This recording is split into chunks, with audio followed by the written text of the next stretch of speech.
সেই মুহূর্ত আপনাদেরকে দেখানোর চেষ্টা করছি।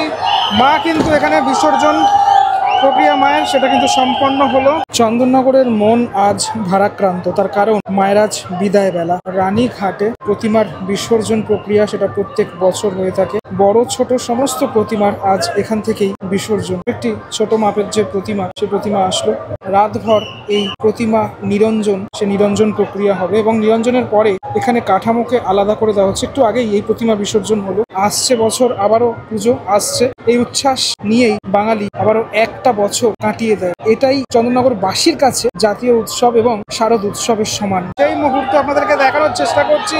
মা কিন্তু এখানে বিসর্জন প্রক্রিয়া মায়ের সেটা কিন্তু সম্পন্ন হলো এবং এবার বাকি যে কার্যকলাপ অর্থাৎ কাঠামোকে আলাদা করার যে কাজ সেটা সম্পন্ন হবে একদম সুষ্ঠুভাবে, খুব ভালোভাবেই এই প্রতিমা নিরঞ্জন প্রক্রিয়া সেটা সম্পন্ন হলো। ওই সাইডেও আরও একটি ছোট্ট মা, সেই মায়ের নিরঞ্জন হবে একটু কিছুক্ষণের মধ্যেই।